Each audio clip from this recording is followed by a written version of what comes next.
Labas vakaras, Gintarai. Taigi pradėsim dar vieną dieną su korteliu. Dar vieną naktį iš 1001 nakties, taip? Aha. Šiandien turėsim vynų šešekę. Iš karto parodau, kokios bus. Iškart parodysiu, kokios tai datos. Tai sausio 8, vasario 6, kovo 4 ir balandžio 2 diena. Tai kaip tik galėsim aptarti ir kortelių valdančias planetas ir tada prasuksim parodyti žymius asmenis po šiomis kortelėmis gimusius. Tai tos asmenys galėtume iškart parodyti, kad žmonės atpažintų ir suprastų apie ką. Dabar galim parodyti? Taip, tai o kas mums trukdo? Čia bendroji išklotinė. Tai vat garsus fizikas, atradęs juodąją skylę, kuris gimė sausio 8 dieną. Stephenas Hawking. Fizikas.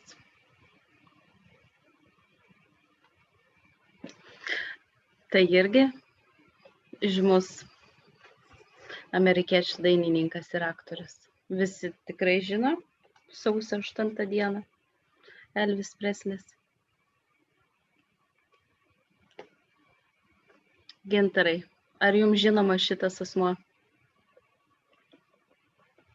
Robertas Marley. Aha, Bob Marley. Na, kuo jis tau patinka? Tai palaukit, kokias ten dainas sukūręs yra? Apie moteris, Women's No Cry. Kuo man jisai patinka? Jamaikos muzikos garsai. Tik tai tom patinka. O kodėl čia toks yra užrašas, reiškia, prieštaringai vertinamas, kadangi atvirai palaikė marihuanos legalizavimą? Esi parūkęs marihuanos? Aš? Jo. Niekados gyvenime jokių narkotikų nesuvartojus. O jūs? Visus kokie tik yra. Tai pabandyti juk reikia. Nu jo, ne? Nu va. Pats gyvenimas yra toks narkotikas. Sudėtinės dalys jo yra, vis tiek reikia lingos išbandyti, reiškia. Tiesa, kaip vienas labai protingas išminčius man yra pasakęs, reiškia, Gintarai, ne visos patirtys žmogui reikalingos. Ir žmogaus gyvenimas yra pernelyg trumpas, kad nėra tiek laiko patirti viską, ką to norėtųsi patirti. Vienas dalykas, reiškia, laimingi tie žmonės, kurie atsirenka tas patirtis labai anksti, kurios joms reikalingos ir iš anksto intuityvina tokią, kurios nereikalingos. Sako, kvailys mokosi iš savo klaidų, o protingas mokosi iš svetimų.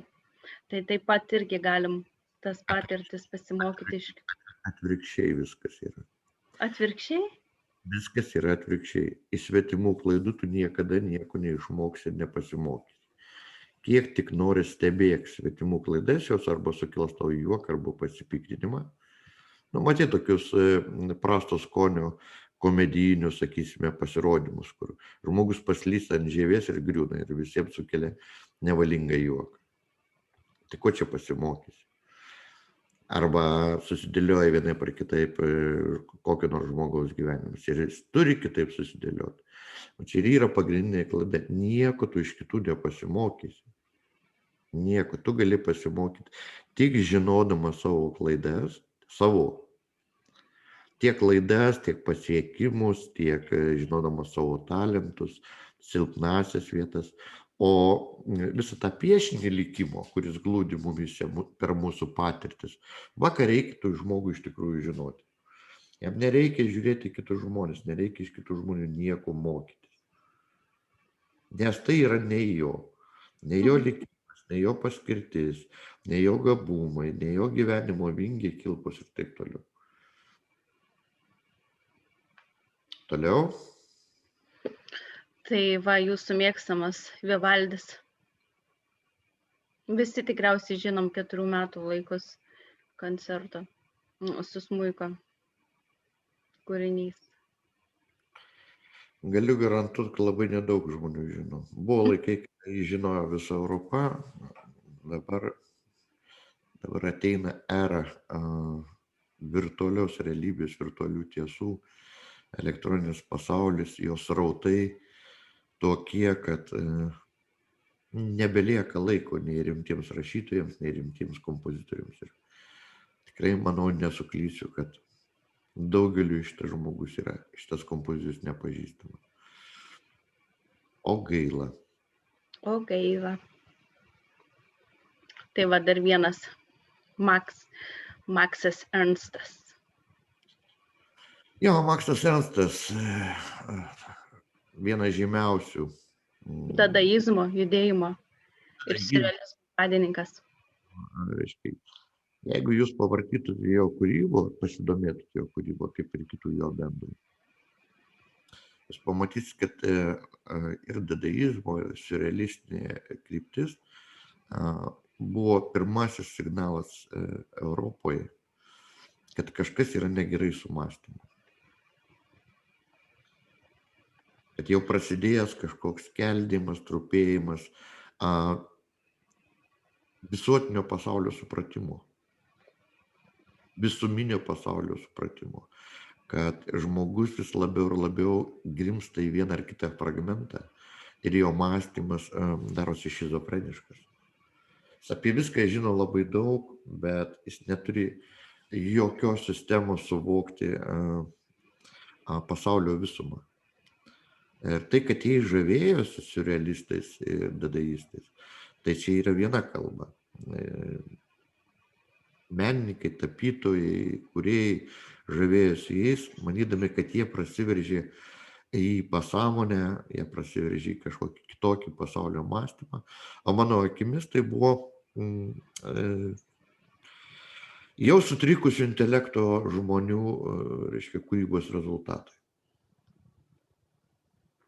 Buvo laikas, kad aš buvau jaunas ir žavėjausi siurrealizmais, dadaizmais ir visom modernizmo atmainom. Aš irgi lygiai taip pat, kaip, sakysime, to meto žmonių, įsivaizdavau, kad eidamas, sekdamas jų kūrybą, bandydamas ar kurti panašiom technikom, ar mąstyti panašiom schemom, aš rasiu tą visuminį pasaulio vaizdą, bet radau tik tai chaosą, labirintą. Ir principė tai parodė, kad kažkas dedasi negero su Europos mąstytojais, poetais, tapytojais ir taip toliau. Gerai, grįžtame prie šitos kortelės, parodėm keletą labai žymių asmenybių. Apskritai, aptariant šitą kortelę, reikia priminti žiūrovams vieną paprastą dalyką. Yra žmogaus gimimas, yra mirtis ir yra distancija nuo vieno momento iki kito, kurį mes vadinam likimu. Daug čia galėtume išklausyti nuomonių apie tai, kad vieni tiki likimu, kiti netiki, vienus vadina fatalistais. Kiti mano, kad pats žmogus yra savo gyvenimo laimės kalvis. Visokių čia mes prieštaringų nuomonių prisiklausytume, bet tokia kortelė likimo yra. Jeigu kam įdomu, aš priskiriu save irgi prie absoliučių fatalistų. Nors čia reikia vieną korekciją padaryti, tam tikrą pataisimą arba sąlygą. Žinoma, kad kiekvienas žmogus turi savo likimą, turi savo matricą, kuri vis tiek pildysis, ką žmogus bedarytų, bet būtinai šitos laidos metu reikės parodyti kosmogramą, mes parodytume žiūrovui tas vadinamasias nematomas karminės korteles.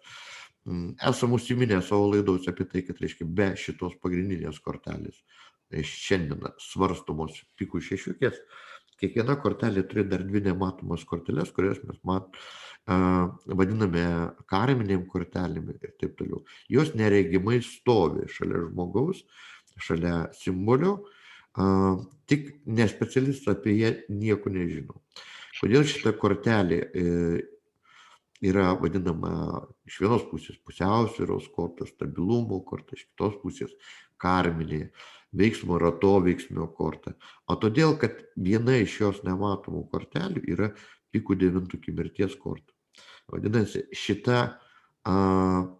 korta arba šitas simbolis, kada pradeda veikti žmogaus gyvenime, tam tikrais periodais, tam tikrom valandom, dienom, taip toliau, jis įvykiai vyksta su neatremiama jėga. Jokios tavo maldos, jokie tavo kreipiniai į visatą, jokios meditacijos tau nebepadės. Tai yra neatšaukiamas dėsnis, absoliučiai neatšaukiamas. Ar galima jį sušvelninti tą vieną ar kitą įvykį, kurį mes pavadiname ten ar likimų smūgių, ar didelę laimę, išlošė žmogus loteriją. Ar galim tai sušvelninti, padidinti arba sumažinti? Aš atsakau, kad ne. Bet tai nieko nesako apie tai, kad žmogus tiesiog turi pasileisti gyventi pasroviui, ką dažnai siūlo šitą kortelę. Jinai atsirado žmogaus kosmogramui, dažnai pristabdo žmogų. Žmogus linkęs nieko nekeisti. Jis kaip ir nenori imtis kažkokių ryžtingų veiksmų, mokytis, pavyzdžiui, keisti darbus, keisti partnerius, keisti gyvenamąją vietą, šalį arba profesiją. Šita kortelė yra to gudri, kad jinai gundo žmogų viską palikti taip, kaip yra. Lyg ir atitiktų mano pasakymą, kad atseit žmogus vis tiek pateks į tą situaciją, į kurią jis privalo patekti ir su juo ištiks tie dalykai, kurie privalo ištikti. Tačiau tam, kad jį iš tikrųjų veiktų, žmogus deda pastangas. Dėdamas pastangas ir labai nirtingas ir nelabai, jis tik pagreitina tos kortos veikimą. Yra tokia sąvoka, tokia teorija vieno iš Freudo mokinių, kuris sako, jeigu tu ką nors bandai daryti atvirkščiai, negu tu matei savo šeimoje, arba tų kitų žmonių, kuriuos tu stebi gyvenimuose, tu tik pagreitini to paties scenarijaus realizavimas. Kaip tai atrodo gyvenime? Gyvenime dažnai yra žmonių, kurie prisižiūrėjo kažkokių negerų, neharmoningų gyvenimų savo pirminiai šeimoje, jie savo pasako, ne, aš taip negyvensiu, aš gyvensiu kitaip. Ir mano vaikai matys kitokį gyvenimą ir gaus kitokį išsilavinimą. Tai yra jų pagrindinis kriterijus viską daryti atvirkščiai, negu buvo jų šeimoje. Ir kaip tyčia visą tai tik tai pagreitina, o rezultatas būna lygiai tas pats arba dar blogesnis. Paprastų kelių pergudrauti savo likimą nėra. Yra vienas paprastas kelias arba būdas arba elgsenos modelis. Išmokti didžiulės begalinės kantrybės, išsiugdyti tą kantrybę. Ir savo pasakyti taip, kas bebūtų, aš visą tai iškęsiu, pernešiu. Vadinasi, visata arba Dievas, o mes esam tik mažas raiktelis visoje tai visatos mechanizme, jis geriau tas laikrodis žino, ko man reikia, kur man reikia atsidurti, su kuo man reikia susitikti, kaip aš turiu būti nuskriaustas, kokias ligas turiu gauti, išgyti, pakilti iš kažkokių ligų. Tai yra, jeigu tu į gyvenimą žiūri kaip į tam tikrų užduočių sąrašą, ir gerų, ir blogų, esi vienodai tikrinimas tiek, kada tu esi absoliučiai sveikas, geros nuotaikos, trykšti entuziazmo, meilė gyvenimui, gera nuotaika. Lygiai taip pat, kada tu absoliučiai skendi sielvartę, depresijai, tau viskas nesiseka, tau viskas krenta iš rankų, dar blogiau, tu esi kažkur uždarytas, pavyzdžiui, nubaustas kalėjime. Visiškai nesvarbu, visatai tai nesvarbu. Jie vis tiek tave stebi ir tau nežinomo būdu tu tik tai gali pamatyti, kaip keičiasi situacija. Ir visa tai, ir gera, ir bloga, įeina į tą patį rinkinuką. Norėčiau čia truputėlį plačiau sustoti, dėl ko. Todėl, kad labai daug žmonių įsivaizduoja štai kokius dalykus. Štai mes turime konkrečią asmenybę, kuris natūralu turi ir gerųjų savybių, ir blogųjų savybių ir taip toliau. Jam atrodo, kad jeigu jis suspenduos arba nuneigs vieną kažkokią savo blogąją savybę, kažkokiu būdu per kursus, meditacijas, praktikas, išims iš savęs kažkokią vieną dalį, tada jis taps tobulesnis, sėkmingesnis, viskas klostysis kur kas geriau, gražiau ir taip toliau. Problema yra ta, kad kada jūs išardote mechanizmą, ką daro, sakysim, bando daryti psichoanalitikai, bando išnarstyti žmogų, ne, jo pasąmonę ir taip toliau. Išėmus vieną dalyką, keičiasi ir kitų sudedamųjų dalių veikimas. Na, įsivaizduok, automobilis turi 4 ratus. Tu nusprendė, kad vienas ratas, reiškia, yra netikesnis tas. Bet čia labai kraštutinumas toks. Taip yra kraštutinumas, tik tai tiek, kad mes esam gyvi organizmai ir dažniausiai mes matome tikslų likimo veikimą ne pačiuose sveikiausiuose, sėkmingiausiuose žmonėse, o kaip tik atvirkščiai tuose, iš kurių iš anksto kažką atimta. Jie apsigimsta su tam tikra trauma, su tam tikra negale. Tu parodėjai Hawkinsą. Rodė nuotraukėlę, kada jis jaunas, gražus, štai, reiškia. Bet mes matome ir kitą jo nuotrauką. Kaip čia yra? Aš savo konsultacijų metus dažnai sakau tiem žmonėms, kurie dejuoja, kada įsipjauna pirštą arba praranda kažkokį labai gerai apmokamą darbą be darbą. Arba ten, sakysime, jos arba jį arba ją pameta kažkoks, sakysim, partneris dėl kažkokių priežasčių. Gyvenimo tragedija, šaukėsi mirties, žudos ir panašiai. Tai aš paprastai sakau, o jūs įsivaizduokite žmogų, kuris neturi nei rankų, nei kojų, ir vis dėlto jisai su nosimi įsigudrina spausdinti romanus. Daug yra istorijų, ypatingai susijusių su karo tematika, apie lakūnus, kurie skraidė neturėdami abiejų kojų. Ir daugybė kitų atvejų, čia tūkstančių, šimtus mes galėtume išvardinti, kaip atrodytų žmogus su labai rimta negale. O įsigudrina tas negalias, rankos, kojos neturėjimą, dar kažkokio, reiškia, sveiko organizmo kažkokios funkcijos dalies, įsigudrina ją kompensuoti per kitas dalis.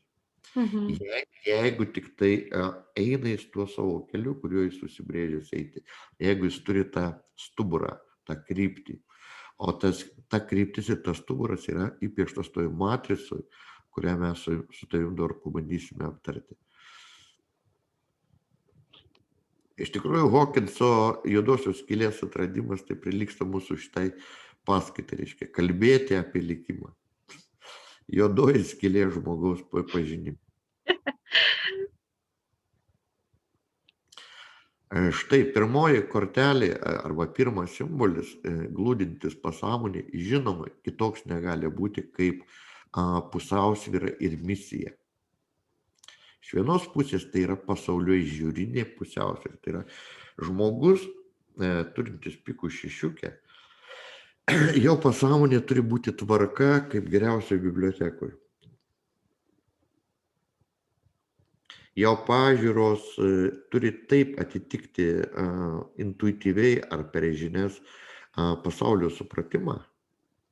Turi būti toks įsimokslinęs ir matyti abi arba visas reiškinio pusės, kad niekur jis nepadarytų klaidos. Tada jis gali tapti garsiu fiziku, matematiku, atradėjų, mokslininku ir taip toliau. Ten nepafantazuosi. Ten nepapasakosi istorijų, reiškia, apie nušvitimus ir visą kitą. Štai, kryžių šešiukė pirmiausia yra nepaprastai subalansuoto proto kortelė. Vienas dalykas ir antras dalykas. Tai yra gyvenimo misijos arba paskirties suvokimas. Mes visi matyt norėtume suprasti savo gyvenimo misiją. Arba bent jau sąmoningiausia mūsų dalis. Ko mes čia atsiradom šitame pasaulyje, ką mes čia veikim, kodėl mums tokios arba kitokios pamokos yra duodamos. Aišku, mes nepatenkinti tom pamokom, ypatingai blogom, kada trūksta sveikatos, trūksta energijos, nėra pinigų, nėra darbo, mūsų nieks nemyli ir taip toliau, ir taip toliau. Tada žmogus apie tai labiausiai galvoja, atkreipdėmėsi. Pati geriausia mokykla yra ligoninė, morgas, kalėjimas, vienuolynas. Tada nieks netrukdo. Netrukdo jokie gyvenimo sėkmės pavyzdžiai, jokie fontanai noriu, o kodėl ne mano, kodėl ne aš ir taip toliau, ir taip toliau. Taip tariant, viduje jau žmogus pasąmonės lygmenį turi būti labai harmoningas, ramus. Ir kas svarbiausia, jo gyvenimo tikslas niekada neapima tik jo paties asmeninio gyvenimo. Kryžių šešiukė rodo, kad šitas žmogus nori kažką padaryti vardan žmonijos, vardan tautos.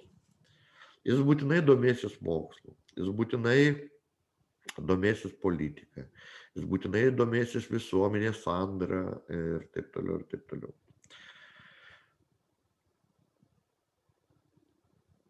Bet matėm ne tik Hawkinsą, mokslininką.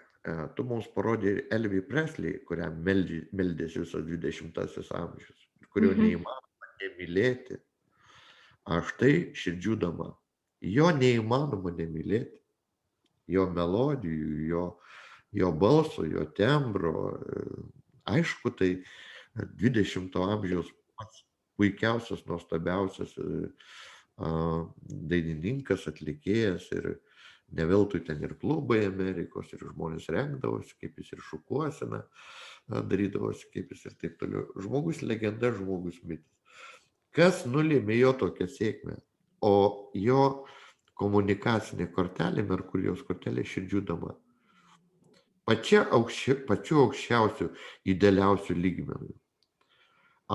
Jeigu kokios nors žmogus savo gyvenime, savo matricoje realizuoja 100% širdžių damos kortelę, įsivaizduoju, kas tai yra Dievo motina.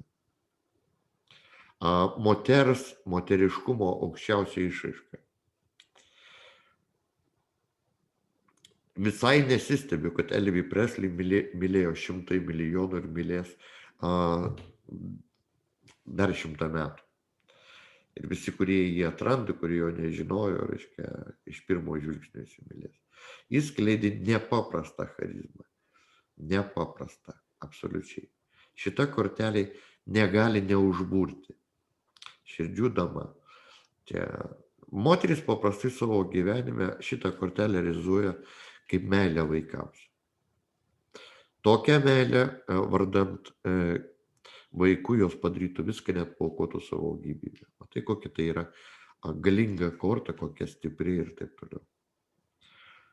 Ir ne veltui žmonija garbina moterį, žmoną, meilužę ir motiną. Pirmiausia, motiną. Tai jeigu, sakysime, šitą kortelę interpretuotume kaip Dievo motinos paveikslą ir atspindį, tai manau, kad nieks čia su manim nesiginčys. Net ir didžiausias ateistas, burnotojas niekada neišdrįs ką nors blogo pasakyti apie savo mamą, tuo labiau apie Dievo motiną. Taip. O būna išimčių, žinokit, būna burnoja. brudo mūsų purvo pasaulyje pilna ir ne dėl to, kad jie tokie jau gimė, bet tiesiog kaip to pasakyti, visi mes turim praeitos etapus, kada mes esam kvaili, nepatyrę, naivus, neišsilavinę, nepasimokę, pikti, nuskriausti. Visiems mums pažįstamos tos būklės. Bet kaip ir senosiuose tautose, taip turi būti ir dabar. Yra tam tikros sferos, kurias mokslininkai vadina tokiu žodžiu sakrum, šventos. Yra dalykai, kurie yra šventi ir to šventumo ribų niekas neturi teisės peržengti. Peržengti jie peržengia, kaip tu sakai, o yra burnoja. Bet ateina momentas, kada jie supranta, ką jie peržengia. Tada nereikia kaltinti nei likimo, nei santvarkos, nei politikų. Priežastys yra aiškios. Gerai, dabar, tai čia yra jų iš pat jaunystės. Pačioje jaunystėje šitą kortelę veikia. Iki 13 metų, taip? Taip, Bet mes priminsim, kad daugiau ir mažiau jos visos realizuojasi. Jo, ypatingai ankstyvoji kortelė. Veneros pozicijoje, tai yra, čia yra gyvenimo tikslo korta, kryžių 10. Na ir štai, ar imsime kaip pavyzdį Vivaldį, kuris savo užsibrėžė sukurti tokius maštabiškus muzikos kūrinius, apimančius, pavyzdžiui, visus metų laikus. Ar imsime Hawkinsą, kuris tyrinėja, sakysime, absoliučiai nesuprantamą sritį, kažkokias juodasias skylės, taip, kosmosą. Ar pagaliau imsime karjerą Elvio Preslio. Toks įspūdis, kad visi šitie žmonės išvardinti, jie jau savo viduje turėjo gyvenimo planą ir tiksliai vykdė žingsnis po žingsnio, pakopos. Judėjų, reiškia, mitologijoje yra toks įvaizdis Jakobo Kopičius. Taip ir įsivaizduok paprastos Kopičius, kuriomis lipa žmogus, sakysime, į dangų, ne? Į savęs pažinimą, į visatos pažinimą. Tai Pikų šešiukė sako štai, kad tiesiogiai. Viskas pas tave gyvenime vyks žingsnis po žingsnio. Kaip tai atrodo paprastam gyvenime? Paprastam gyvenime, jeigu tu padarai klaidą, o mes visi žmonės įklystam, kartais ta klaida atrodo nereikšminga, tik klaida. Ai, kas čia baisaus. Tačiau jeigu tu neatkreipi dėmesio į ją, visa tai pasikartoja tik kur kas sunkesnių pavidalų. Ta klaida, kabutėse, jau būna kažkoks visai nemalonus atsitikimas. Jeigu tu, sakysime, pametei pinigėlį kažkokį, nedidelis pinigėlis, praradau baisus čia daiktus. Tai antras kartas jau bus pavogta piniginė, trečias kartas subankrutuos tavo bankas, kuriame tu laikai savo pinigus. Kitaip tariant, likimas yra toks mielaširdingas, nors jis yra žiaurus, kaip sakiau, neatšaukiamas. Jis žmogui pasiunčia vieną signalą, antrą signalą, trečią signalą. Jeigu tu esi bjauraus charakterio, tai kažkokiai kompanijai mėgsti tą demonstruoti, ta kompanija jį toleruoja, tai, sakysime, tau švelniai pasakys, kad prilaikyk liežuvį, nemandagiai kalbi. Jeigu tu ir toliau nemesi šito savo kvailo įpročio, tai kitoj kompanijoje tu tiesiog gausi į veidą ir tave pamokys jau fiziškai, kad kokiu būdu tu suvoktum visą tai. Lygiai taip pat elgiasi visata su visom kortom. Tu kaip studentė žinai, kad yra 3 ratai. Yra tas vidinis žmogaus ratas, kuris jis visus įvykius išgyvena viduje, sieloje, savo troškimo, aistrų, norų, nenorų, baimių pavidalų. Vienas ratas kortelių. Yra kitas ratas išorinis, kur įvykiai tarsi ateina iš išorės. Man kaip budistų tai vienas ir tas pats. Ar vidinis, ar išorinis įvykis, man ta pati reikšmė. Bet žmonės galvoja, jie griežtai skiria. Čia yra mano vidus, o čia yra mano aplinka išorė. Su manim pasielgė neteisingai. Aš sutikau ne tą žmogų. Aš dirbau ne tam darbe. Taip? Jie taip mąsto. O kad tai yra atspindys to, ką jie slepia, turi savo viduje, retam ateina į galvą. Tai kada žmonės kreipiasi į kažkokias kabutėse raganas, burtininkės, ekstrasensus, gydūnus, jie ko nori? Jie nori už nedėlius pinigus, tiems ten duotų kažkokią žolytę pavartoti, pamedituoti, ar atlikti kažkokią praktiką ir viskas susitvarkys. Nieko panašaus. Jie turi tiek perkeisti savo vidų, kad jeigu tik tai jiems pasiseka nors 1 milimetrą, mikroną pakeisti save savyje, tas mikronas tampa dideliu atstumu jų išoriai. Staiga išnyksta kažkokios draugų kompanijos. Staiga tavęs kažkas atsisako ir ačiū Dievui, atstoja nuo tavęs. Tu tą matai ir stebiesi. Kaip čia atsitiko? Kodėl tai atsitiko? Anksčiau, kada aš su visais sėdėjau, gėriau bare nuo ryto iki vakaro, turėjau daugybę draugų, mano gyvenimas buvo bet aš gyvenau gyvenimą. O po to kažkoks velnis ten mane nunešė į galeras, studijavau kažkokias ezoterikas, mokslus baigiau ir taip toliau. Taigi tu esi vienas. Argi tai gerai? Taip, vienas, nes tu supranti jau daug, kaip tu gyvenai, kaip tu elgėsi.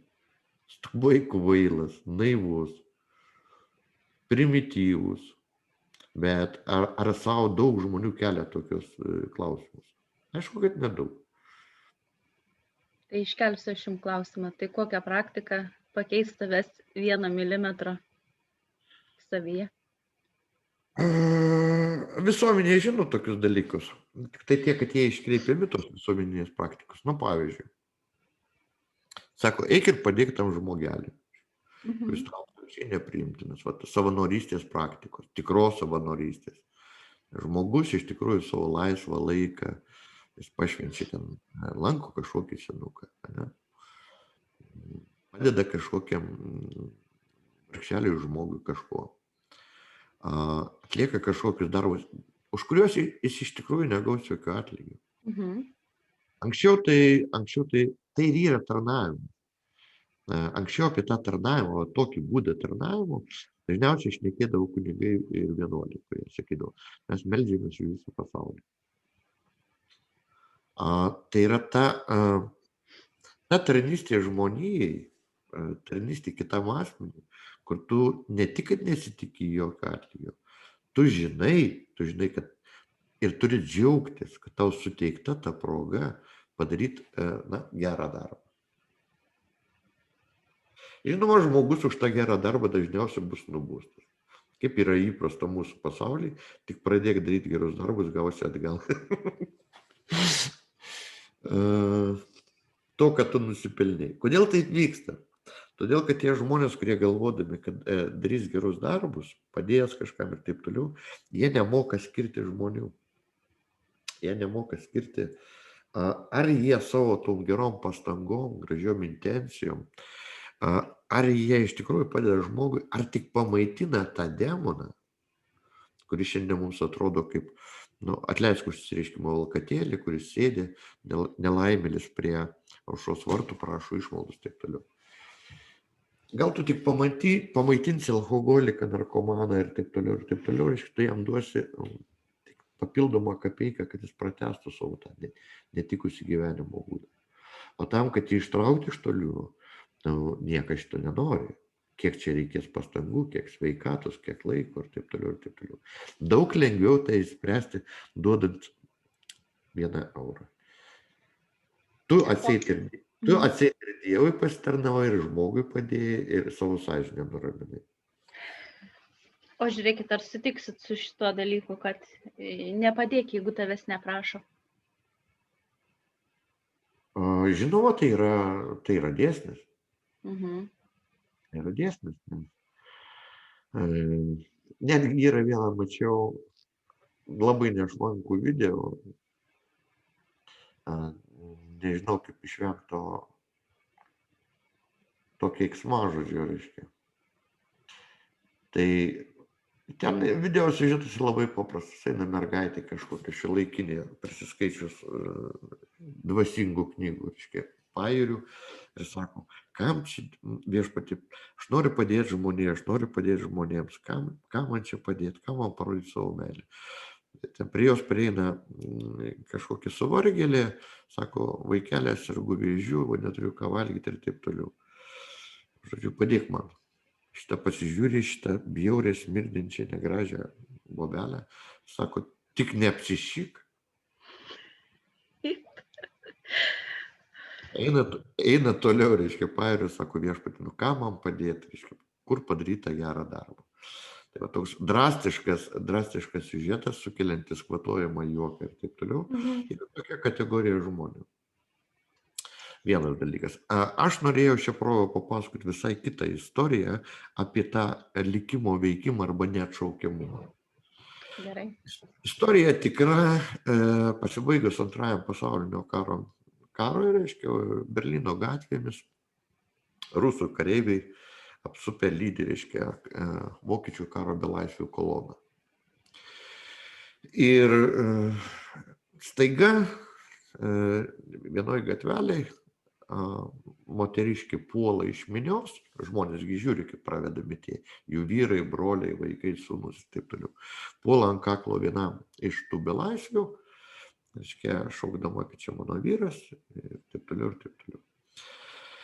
Šitas kareivėlis pasižiūri į tą vyruką, pažiūri į tą moterytę, jam pasidaro gaila. Jis leidžia įsivesti tai moteriai tą vyrą iš tos belaisvių kolonos. Kaip tu manai, kaip tai pasibaigė?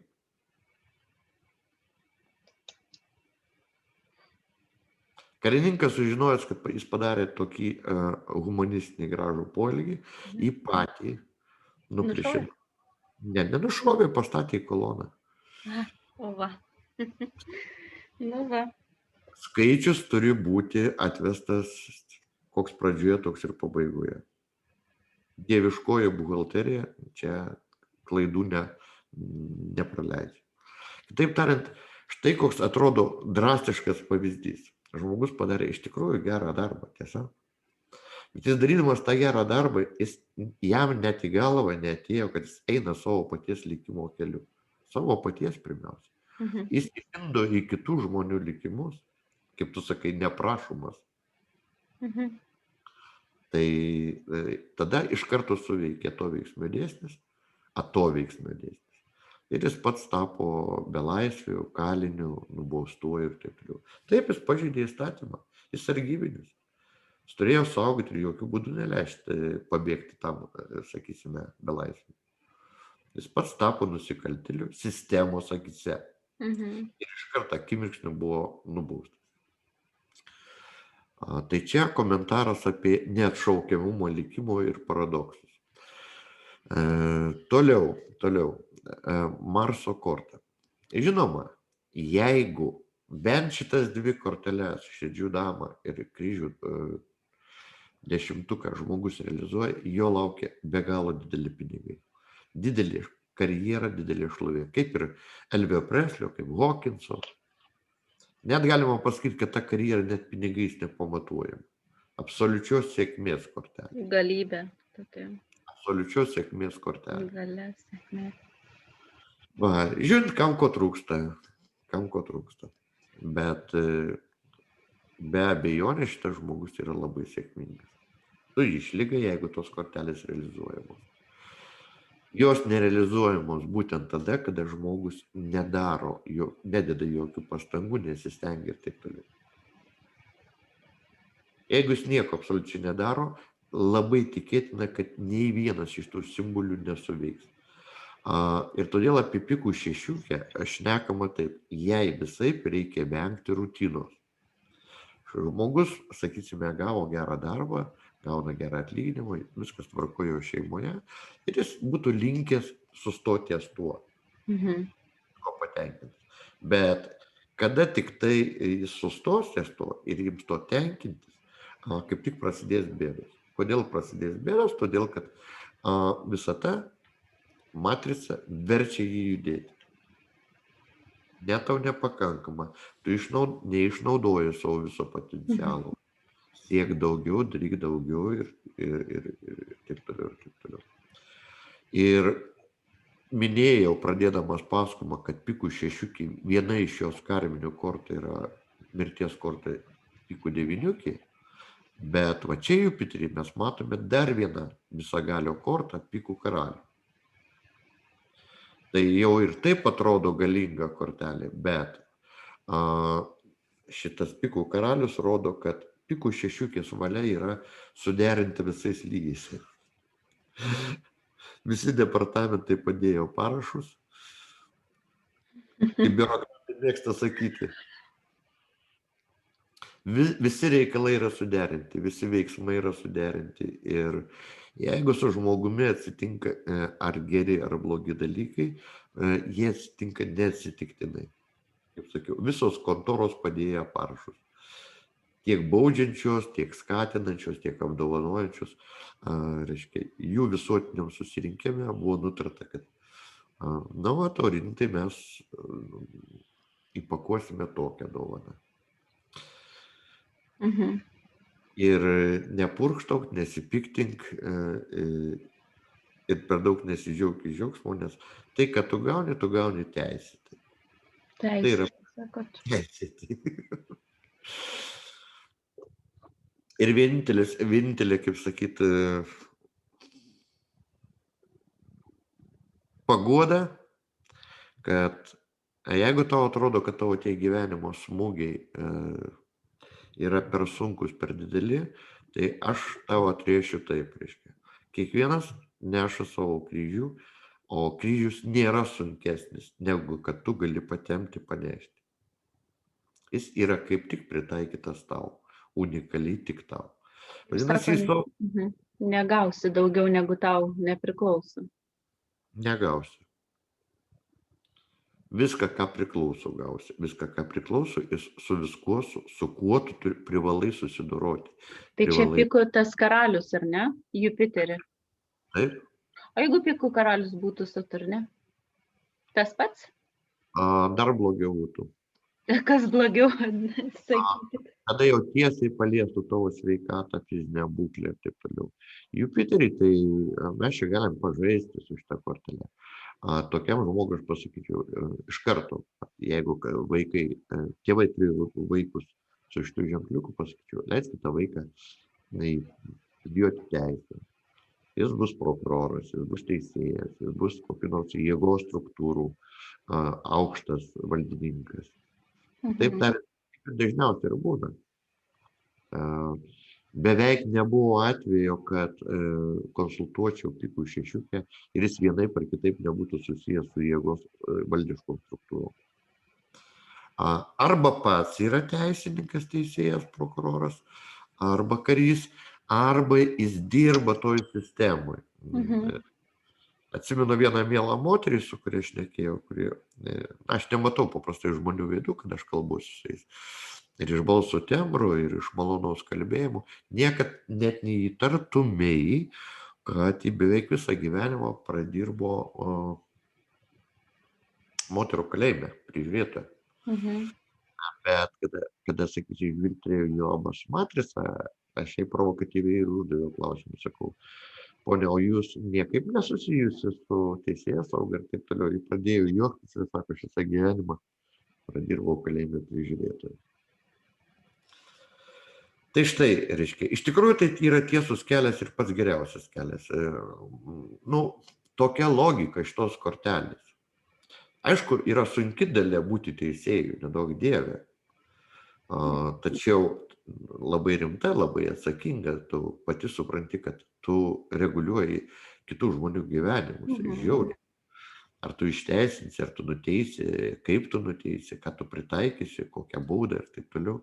Tai yra labai labai sunkus ir atsakingas darbas. Ir šiaip jau aš teisėjus rinkčiau iki gyvos galvos, be abejo. Kad jis pats pamatytų savo pasiekmes ir sulauktų savo likimo pavidalų, reiškia, visų savo klaidų pasiekmių jo sąžinė, jo sielai ir kam tik tai nori. Kodėl viena priežastis. Antroji priežastis, teisėjo net negalima būtų nupirkti. Jeigu žmogus būtų skiriamas visam gyvenimui, jis iš tikrųjų žinotų, kad jo materialinis išlaikymas, kiek be kainuotų valstybė, reiškia, pasiteisintų, nes jam nebūtų pagundos imti kyšius. Reiškia, nieks su juo negalėtų susitart. Joks advokatas neperduotų teisiamojo, sakysime, kažkokios sumos, kad sušvelnintų atlyginimą dar kažką. Tada bent jau, sakysime, būtų apspręstos tam tikros aplinkybės, kada žmogus negalvotų apie tai, ar čia jį patipė ir nepatipė, ar čia politinis veikėjas ar nepolitinis veikėjas, ir neatsižvelgtų į jokias partijas, ar čia įsteisė žmogų, ar liestina, ar neliestina.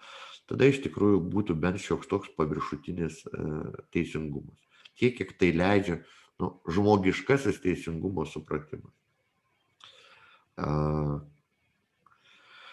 Kada skiria teisėjus, sakysime, vienos ar kitos partijos atstovas, tapęs prezidentu, tada yra blogai. Tada politikai save apsaugo. Reiškia, tam, kad politikai savo niekšiškus darbus nuslėptų, paslėptų ir niekada nesusilauktų atpildo, ką jie daro pirmiausia? Jie pirmiausia turi susitarti su teisėsauga, pasidalinti pinigais, leisti jiems taip pat, reiškia, nuo savo pelnų, reiškia, tam tikrą dalį, o teisėsaugininkai ir patys nekvailiai, jie ir patys žino savo tarifus. Čia niekam nepaslaptis, kas patenka į tą mėsmalę, tos įkainius sužino. Tai čia apie teisėjus, reiškia, ir visą apie likimą, teismą, veiksmai ir atoveiksmai. Senatvinis periodas. Senatvinis periodas, tokiam žmogui ilgą laiką, bent jau iki 52 metų pradirbusiam ir patyrusiam ant savo kailiuko, kas tai yra pikų šešiukė, kas tai yra likimas, būtų gerai truputėlį prablaškyti galvą.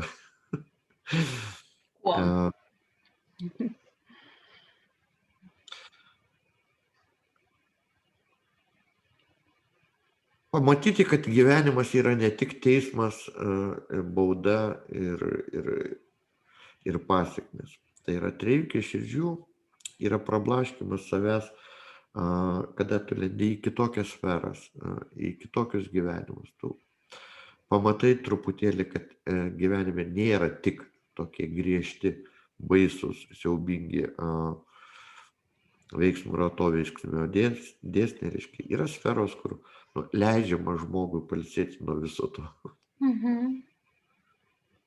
Yra kitokių žmonių, ne tik nusikaltėliai, ne tik teisėjai. Taip, kažkokia prasme mes visi kažkiek netobuli ir ta prasme esame nusikaltėliai. A, ne? Kažkokia prasme taip. Man labai patinka pravoslavų kreipimasis į Dievą, kada jas pradeda kiekvieną maldą, aš tavo vergas. Dievui taip meldžiasi, aš tavo vergas? Tavo vergas ir įvardina savo vardą. Tavo vergas Gintaras Radvilas čia leidžia savo aiškinti apie tavo sukurtąją sistemą, likimą ir panašiai. Vergas. Tai yra iš ankstinis nusižeminimas, nusilenkimas didesniam protui, negu kad tu turi. Man tai labai patinka. Aš manau, kad būtent tokia yra žmogaus dalia. Kiti tai interpretuoja kitaip. Aš buvau aplinkybių auka. Jie neįvardina žodį vergas, aš buvau aplinkybių auka. Bet pagal mano pasakojimą, tai ką šiandien šneku, tau yra auditorija, kurie žiūrės mūsų. Tai reiškia, kad tu nesi jokia auka. Tu gauni tai, ką privalai gauti. Tai, kad tu save pagodė, kad tu tapai aplinkybių auka, tu gali... Atsakomybės nusiėmimas nuo savęs, taip? Žinoma. Dažnai mes taip elgiamės, mes dažnai kitus kaltinam, tik ne save. Mes gelbsim save. Iliuzija. Nes jeigu visur rūstumu pasižiūrėti į save, tai daug ką mes ten pamatytume, kas mums apskritai labai nepatiktų. Bet mes patys, kaip gyvi žmonės, kada mes žiūrime į save, į savo veidrodį, savo atvaizdo veidrodį, mes ten savęs nematome. Mes patys geriausi, patys mieliausi. Mes ten savęs nematome, mes matome atvaizdą, kurį mes sukūrėm savo galvoje. Prifarširavom išsigalvotų savybių, talentų, pliusų ir taip toliau ir taip toliau. Iš tikrųjų mes savęs ten nematome. Kaip tik žmonės stovintys šalia mūsų ir stebintys mūsų iš šono, jie mato kur kas objektyviau. Aišku, jie gali sugudrauti su mumis, norėdami mums įtikti, gali pagirti kažką, ko mumis nėra, o mums tai labai patiks. Ne? Manipuliacija. Manipuliacija. Mhm. Žmogus manipuliuoja ne tik kitais žmonės, bet ir savimi taip pat. Mhm. Dažnai taip būna. Buvo toks mokytojas garsus, kuris mokė žmonės, kaip įsigyti draugų. Mhm. Parašė keletą knygų, buvo labai garsus 20 amžiuje, reiškia, jis mokė žmonės, kaip užmegzti lengvai ryšius, kaip bendrauti ir kad tas bendravimas būtų įmanomai produktyvesnis, perspektyvesnis ir abiems naudingesnis. Viena iš jo taisyklių buvo tokia: jeigu tu giri žmogų, nemeluok jam. Girk iš tikrųjų už kažkokią labai objektyvę, aiškiai matomą savybę. Pavyzdžiui, Orinta turi gražias akis. Ir Orinta visai to nepriima kaip komplimento, priima kaip duotybę. Ramiai sako, aš žinau, tu man čia sakai tos dalykus, ką aš ir taip apie save žinau. Tada aš bandau antrą ataką, sakau, turi labai gražias lūpas, gražius dantis. Vėl sakai, taip, tai yra tiesa. Kitaip tariant, aš tau nieko nemeluoju. Aš kalbu maloniai, aš sakau iš tikrųjų tau komplimentą, bet aš nemeluoju. Nesakau, kad tu esi gražiausia. Aš labai puikiai suvokiu, kad yra gražesnių. Aš nesakau tokių nesąmonių, kurių tavyje nėra ir negali būti ir taip toliau. Tai yra, tavyje yra pilna savybių, kurias aš galiu pagirti ir tu būsi prielanki man vien dėl to, kad aš pastebėjau tas savybės tavyje. Ir viskas, to pakanka. Meluoti nereikia. Tai tas mokytojas, apie kurį aš šneku, šiaip jis visą gyvenimą mokė žmonės kaip bendrauti. Ir aš buvau sužavėtas daugelį jo teksto, taisyklių ir pamokymų. Bet po to aš tą knygą išmečiau per langą. Kodėl? Todėl, kad jis pats nusižudė, jis pabaigė gyvenimą savižudybę. Tai aš nusprendžiau, kad žmogus, kuris baigė gyvenimą savižudybę, jisai negali būti mokytojas kitų žmonių. Tai yra, jis pats negyvena pagal tas taisyklės, kurias bando įdiegti kitiems.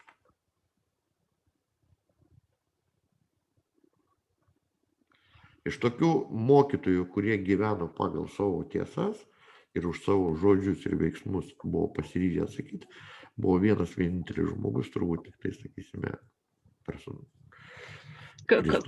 Kas toksai?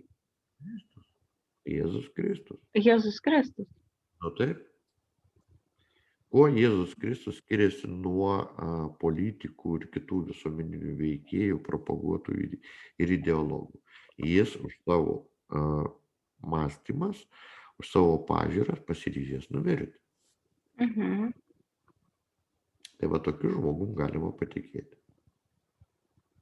Už tai jo ir tiki 2000 metų. O visi kiti viliotojai savo idėjomis, rojaus žemėje statytojai, utopistai, jis negalima tikėti.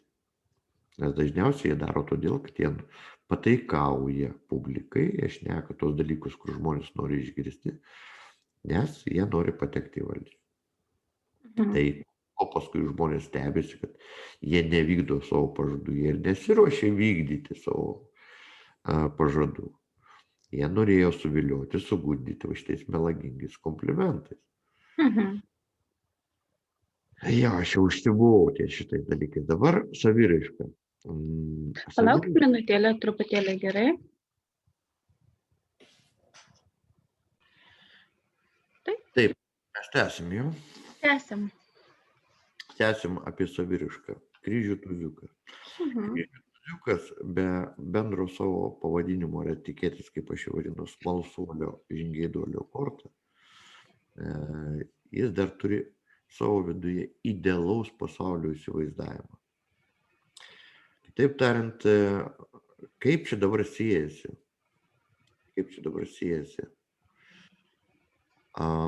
Pikų šešiukė ir idealaus gyvenimo paieškos taip toliau. Nagi tiesiogiai. Pikų šešiukė visuomet atstato pusiausvyrą, visuomet atstato, įsivaizduokim, jeigu yra diena, vadinasi, būtinai turi būti naktis. Jeigu tu pasakai taip, pasaulis to pasakys ne. Jeigu tu pasaulį pasakai ne, jis pasakys taip. Balansas. Atstatymas balanso. Štai kame tas idealioji pasaulio būklė. Kad ir kaip būtų blogai, vieną gražią akimirką tas blogis nustoja veikti. Kad ir koks būtų įsitempęs laikė vieno ar kito ten teroristinis režimas, politinis režimas, arba klestinti ekonomiką, taip toliau, viskas šioje žemėje turi pradžią, turi ir pabaigą. Jis sako, ir tai praeis, viskas praeina. Ir tai praeis. Tai štai pikų šešiukė mums primena tai per kryžių tuziuką. Ir dabar važiuojame į vaizduotę. Į vaizduotėje Neptūne stovi kryžių damutė, intuicijos korta.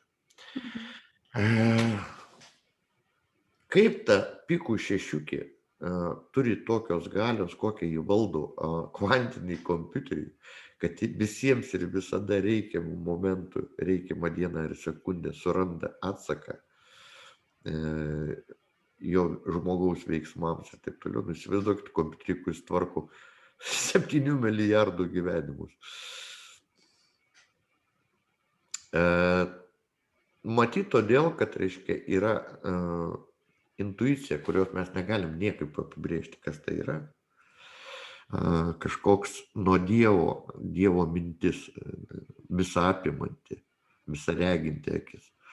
Ir dar svarbiau už tą intuiciją, aiškiau tą parodo kosminio atlygio kortelė 5 kryžių. 5 kryžių rodo, kad pikų šešiukės veikla vyksta iš karto visomis kryptimis.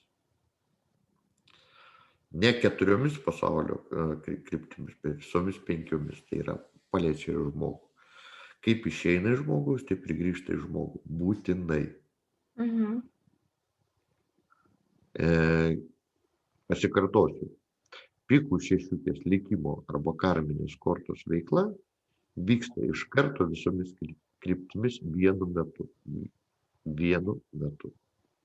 Gal dėl to kai kurie mąstytojai yra sugalvoję tokių poetiškų išreiškimų, kad jeigu koks nors drugelis ten suplasta sparnelis kažkokio visatoj, tai būtinai atsiliepia kažkur. Reiškia, pasakymas yra gražus, bet įsivaizduoti fiziškai, kaip tai vyksta, atsitinka, neįmanoma. Čia kiekvienas gali įjungti savo vaizduotę ir bandyti įsivaizduoti. Ir dar vienas dalykas, labai keistas, iš kitos pusės visai nekeistas. Pamokoje stovi 3 būgnų. 3 būgnų kaip finansinė kortelė. Bet šiuo atveju ją reikia traktuoti apskritai kaip trejetuką, kaip išradingumą apskritai. Čia, kada mes sakome, likimo neapgausi, tai turime omeny kaip tik ta 3. Kažkokiu būdu, nesuprantamu būdu, susidėjus nesuprantamom aplinkybėm, vis tiek turi įvykti tai, kas turi įvykti. Tai šita kortelė 3 būgnų, šiuo atveju, kada mes šnekam, sakysime, apie kitas kortas ir išplotinės ir pamatome 3 būgnų, tai mes su tavim sakom, jūs turite talentą būti išradingu, jūs išsisuksite iš bet kokios situacijos, jūs ką nors sugalvosite, jūs rasite išeitį ir taip toliau, ir taip toliau. Mokėsite užsidirbti pinigų bet kurioje vietoje, bet kokiu būdu. Ar geru, ar blogu, visai nesvarbu. Tiesiog pademonstruoti išradingumą. Tai štai išradingumo kortelė yra labai reikalinga likimui. Todėl, kad žmogus žinoma, kad jis irgi mąstanti būtybė ir jis pabandys paskaičiuoti rizikas, ką jam daryti, ko jam nedaryti, ko jam vengti, ko jam nevengti, jis bandys visaip apgauti likimą. Tiek gerą, tiek blogą. Arba apgauti blogą likimą ir savo išsiburti, gauti, išmedituoti gerą gyvenimą, bet matai, čia nieko nepadarysi. Pikų šešiukės kortelė, trejukė būgnų vis tiek bus gudresnė, sumanesnė ir išradingesnė už žmogų.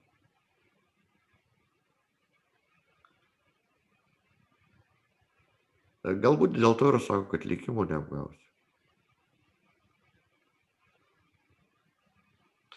Tai čia truputėlį tokia tau šviežia traktuoti, ta trejukės būgnų. Atkreipiu dėmesį tik tai vieną dalyką. Pabrėžiu vieną savybę - išradingumas. Iš tikrųjų, likimas veikia taip, kad tu nežinai, kaip jo tą veikimą paaiškinti. Todėl žmonės ir apsiriboja savo kalbose, diskusijose ir pokalbiuose apie likimą kaip po tokį. Paprasta prasme, toks likimas. Taip turėjau. Atsitinka gyvenimas. Atsitinka, taip atsitiko. Kažkada klausiau Laisvės radijo, dar tais laikais, kada, pamenė, nuskendo povandeninis laivas Putinui atėjus, jau valdant Rusiją. Ir Laisvės radijas labai pasipiktino vienu interviu, nes žurnalistas paklausė Putino, norėdamas išprovokuoti vienai ar kitai reakcijai, sako, o kas atsitiko su povandeniniu laivu? O Putinas atsakė tokia intonacija, supaprastinta. Sako, nieko neatsitiko, jis nuskendo. Ir vakariečiai baisiai įsižeidė ir šitą interviu fragmentą visą laiką sukdavo savo radijoje, norėdami parodyti, koks nežmogus yra Putinas, koks jis nežmoniškas, baisus, nejautrus ir taip toliau ir taip toliau. Žiūrėkit, Gintarai, o apie Plutoną iššūkio kortelę, 10 pikų. Pripažinimo korta. Sunkiai dirbo ir... Ne, tai sakyk apie likimą, ką nori, turėk nuomonę, kad tik nori, bet pripažįsti, kad toks yra. Pripažinimo korta.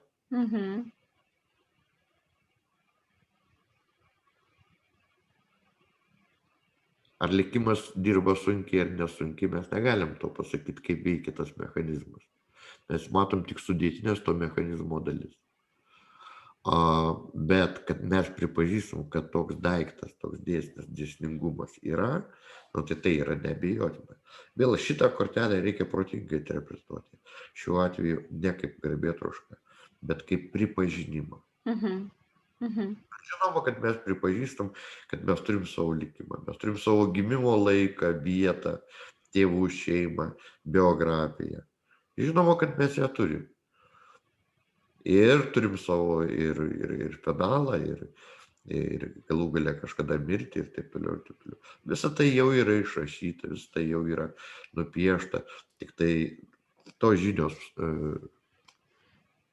didžiumai žmonių yra nepasiekiamos.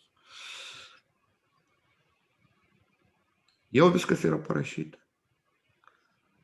Jau viskas yra užfiksuota, rutuliukai jau visi sukasi. Tai žiūrėkit, o jeigu aš nepatenkinta, pavyzdžiui, kas parašyta, negi neįmanoma kažką keisti? Tu negali būti nepatenkinta, nes tu nežinai. Nežinau. Nu jo, ateities aš nežinau. Tu žinai einamąjį periodą ir nieko daugiau. Kaip mano labai mylimam filme Bulgakovo Meistras Margarita, ten yra toks irgi fragmentas arba epizodas, kada Volanda šnekasi su Rašytojų sąjungos pirmininku ir kitų ten tipelių. Jie ten ginčinasi dėl Dievo. Ir Volandas sako, jau paklausė, tas sąjungos pirmininkas, o kada aš mirsiu, su tokia pašaipa. Ir nuo ko aš mirsiu? Sako, tau nupjaus galvą tramvajas. Tas stebės ir galvoja, kaip tai gali būti. O Volandas sako, todėl, kad tarnaitė Anuška netyčia jau sudaužė 3-litrinį aliejus ant bėgių. Jau tas aliejus palietas. Ir kada pasibaigs tas pokalbis šitų dviejų veikėjų su Volandu, vienas iš jų pasuks ir norės pereiti į kitą gatvės pusę, jis paslys ant to išlieto aliejus ir grius ant bėgių ir atvažiavęs tramvajas nupjaus jam galvą. Štai apie ką šneka Volandas. Jis jau žino iš anksto, kaip viskas bus, su detalėmis, su visom aplinkybėm ir visom sekom. Kas tam žmogui, kuris atsisėdęs ginčinasi su juo, apie Dievą, reiškia, jisai net nežino ir negali žinoti, jis tiesiog ginčinasi, jis turi kažkokią informaciją, fragmentišką kvailą savo ir jis drįsta šokinėti, draskyti akis. Nes man patiko Volando atsakymu, tai gal jūs norit pasakyti, kad ir manęs nėra?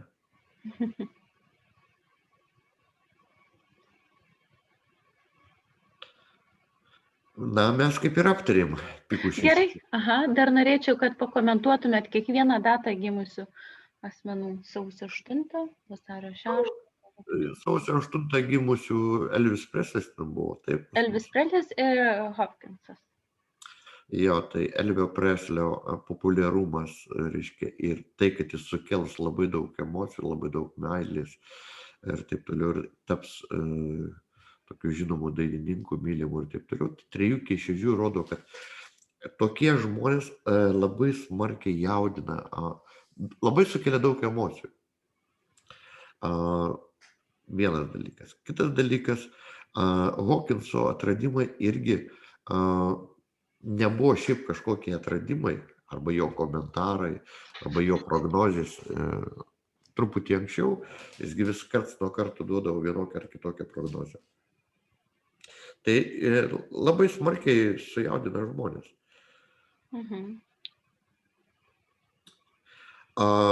Tie, kurie gimė vasario 6, jie ypatingai bus griežti. Ir, tokie, jeigu nedaug dievė, tai yra prokuroras, jis bus negailestingas. Kodėl taip yra? Todėl, kad šitie žmonės pirmiausia rūpinasi, ar pasaulis atitinka tvarką, kuri yra nustatyta, ar netitinka. Tie, kurie kovo 4 gimė, jiems leminti kortelė yra jų pačių intuicija. Tai gali būti žmonės nebaigę kažkokių super aukštų mokslų, gilių mokslų ir taip toliau, bet juos vedančioji savybė pagrindinė yra intuicija. O balandžio 2 gimusiai, jie visą savo galę sutelks į materialinės gerovės sukūrimą.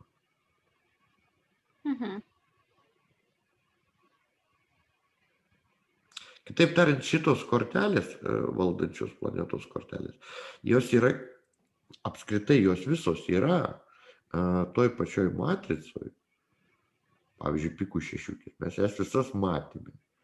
Bet kada mes susidurim su vienu ar kitu skirtingų datų gimusią kortelę, va šitas paveiksliukas parodo, kuri kortelė reikšis labiau negu kitos. Tik tai reikia žinoti. Bet pagal tai skirsis ir žmogaus likimas.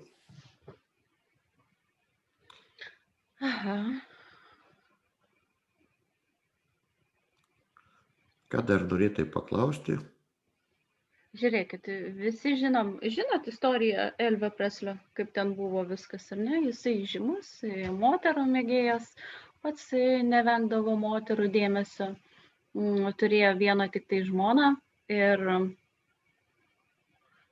aišku, įsiskyrė jie, bet jisai taip ir antrą kartą nevedė. Ir širdyje liko ta pirmoji žmona.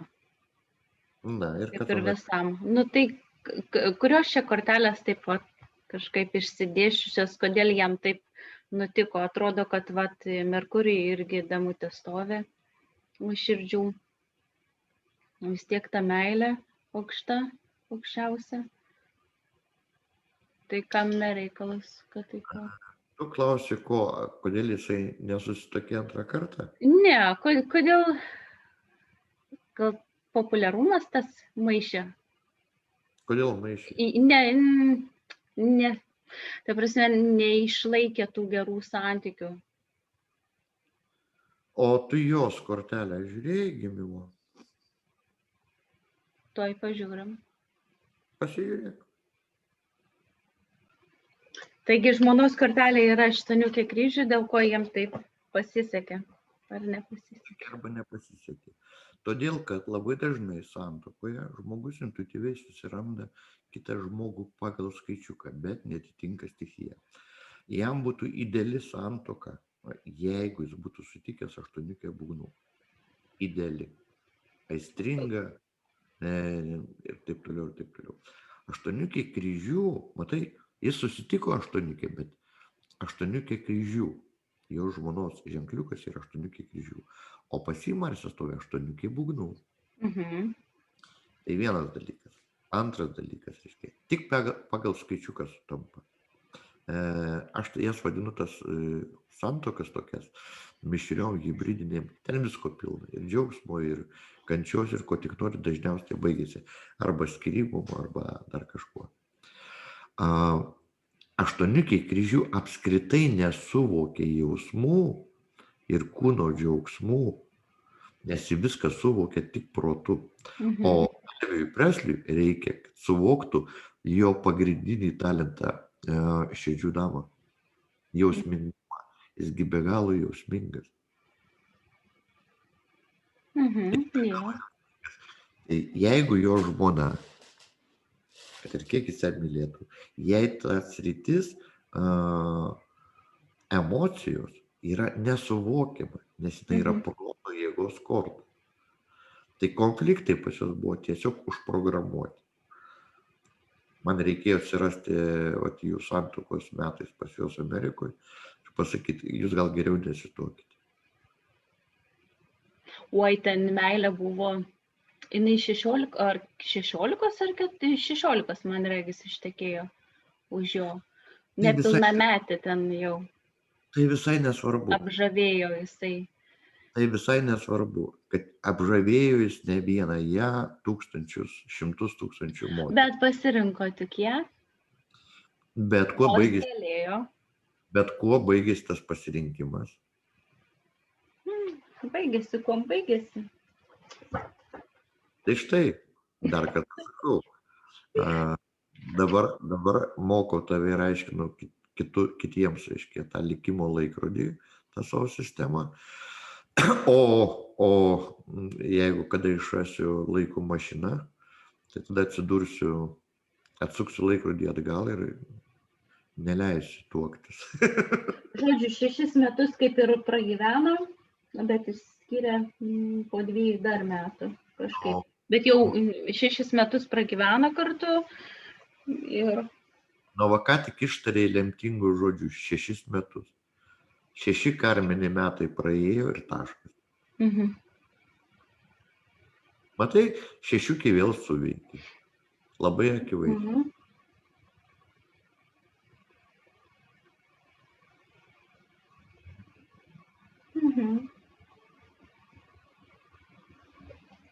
Nu, vat.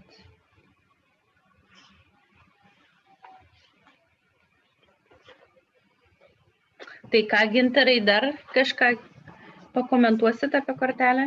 Ar jau? Aš jau nuvarginau žiūrovus. Nenuvarginot, kur jau? Tai čia daug dar galima būtų šnekėti, bet reikia tada, sakysime, jau konkretų žmogų, kad mes pradėsim kokią nors asmenybę konkrečiai rodyti. Kodėl jo viena santuoka tokia arba kitokia, kuo jie atitinka arba netitinka, kodėl tiek metų pragyveno, o paskui išsiskyrė, kodėl tas skaičius, o ne kitas skaičius. Čia jau reikia konkretaus žmogaus pavyzdžių. Mes negalime, aš negaliu nagrinėti tavo gyvenimo. Nes tu gyvas žmogus ir nebūtina čia visai auditorijai žinau tavo gyvenimo smulkmenų. Vienas dalykas, apskritai ne vieno gyvo žmogus, galima tik tet pasišnekėti. Bet kurią nors laidą mes pasirinksime kokį nors žmogų mirusį ir labai konkrečiai galim parodyti visus jo gyvenimo etapus, jo santuokas, skyrybas, nelaimės, ligas ir taip toliau ir taip toliau. Bet mes jau tada naudosimės ne šitą lentelę, matricos lentelę, bet jau naudosimės savo to gyvojo laikrodžiu, kur mes galime atsekti kiekvieną žmogaus gyvenimo įvykį, ar gerą, ar blogą, ar kas savaitę, ar kas mėnesį, ar kas 13 dienų, ar kas 52 dienos, ar konkrečiais metais ir taip toliau. Taip toliau. Jeigu tu būtume pasiruošę šitai laidai, sakysime, Elvio Preslio gyvenimo, bent vieną kitą etapą, tai yra jų susitikimą, jų įsimylėjimą, santuoką ir pasižiūrėjusi jų skyrybų periodą, tu būtai pamačiusi garantuotai. Tai aš nagrinėjau pačiai pradžiai, kai Kada atsiranda tai, susirašysi visus jo gyvenimo įvykius, kada vaikai ateina, kada jisai susitokia, kada miršta, labai aiškiai ten. Jeigu norit, galim, už liežuvio netraukiau, tai galim parodyti. Tiesiog mūsų laikas bus per ilgas, reiškia, mes dar turėsim daug progų, reiškia, apie tai pašnekėti. Sutarsime, sakysim. Jo, man buvo įdomus tas Elvis Preslis, aš jį kažkaip tai pirmą paėmiau panagrinėti tą kartą, tą laikrodį, jūsų didžiąją sistemą. Jo, dabar kaip mano studentė, prašom atsakyti į vieną klausimą. Kodėl tau jis buvo įdomus? Jo įvykiai. Kodėl jisai? Ne, Orinta. Todėl, kad tavo pačios kortelė kryžių šešiukė. Jo, sako, dėl to. Ir Hopkinsono irgi nagrinėjau, irgi man jisai buvo įdomus. Aš juos irgi pražiūrėjus biografinius filmus. Tai tu pati esi kryžių šešiukė. Jo, esu. Pasižiūrėk, kur kryžių šešiukė stovi. Mėnulyje. Tai sakot, prisitraukiau tokius, dėl ko jie man buvo įdomus. Be abejo. Tau gyvenime, nes jeigu tu pati esi kryžių šešiukė, tai pikų šešiukė pas tave iš karto atsiranda Merkurijų, tiesa? Taip. Tiesa. Vadinasi, tu begyvendama ne tik, kad domėsis tokiom asmenybėm, kurios nešioja pikų šešiukės simbolį, bet tau visi klausimai pasaulėžiūriniai tikėjimo bus susijęs su pikų šešiukė, su likimu. Moratovečio dėsnio pasireiškimu. Matot, kaip jūs čia taip. Gerai su. O tavo Veneroje atsiras širdžių dama. Užtat tu esi nuostabi moteris, motina, augini vaikus, rūpinisi jais ir tie vaikai tau svarbiau už viską gyvenime. Matai, kaip pasislenka kortelės, reiškia. Vaikai man svarbiau už visą gyvenimą? Ir bus taip visuomet. O tai kur vyras dingsta, kurio eiliai?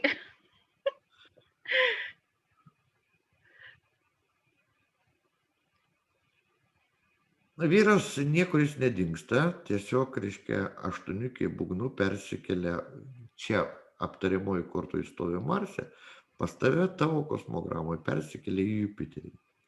Tau reikalingas vyras oligarchas, turintis didelius pinigus, kuris galėtų tave 100% išlaikyti ir saugoti kaip galima. Gerai, dėl saugojimo taip suprantu, bet žiūrėkit, o kad mane išlaikytų, tai ką aš rankų kojų neturiu? Tai ačiū Dievui, kad tu jas turi, bet jis tau turi sudaryti tokias sąlygas, kad tau netrukdytų visokie darbai, užsiėmimai ir veiklos domėtis likimo kortą. Tu turi būti tyrinėtojų žmonių gyvenimų, likimų ir va tokių keistų dalykų. Už tai tavo dėmesį iškart patraukė visi tie, kurie atstovauja šitą kortelę. Elvis Preslis, Hawkinsas, Jo. Vivaldis ir taip toliau. Visą tai įvyko neatsitiktinai. Tai jau buvo užrašyta iš anksto. Nu, va. Tu tiesiog savęs nepaklausai, o kodėl šitie žmonės, o ne kiti žmonės. Tai dabar tą klausimą tu paklausai laidos metu, mano lūpomis. Aš tau ir atsakiau, todėl, kad tau yra svarbiausia tai, kas gyvenime apibūdinama kaip likimos, kaip veiksmo ir atoveiksmio dėsnis. Štai kodėl.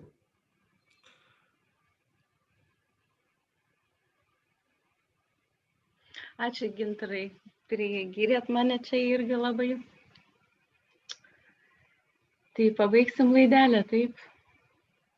Jo, dėkui tau tada jau už Ačiū, kantrybę. Gintarai. Ne, viskas gerai. Labai fainai buvo. Tai baigiu tada įrašą.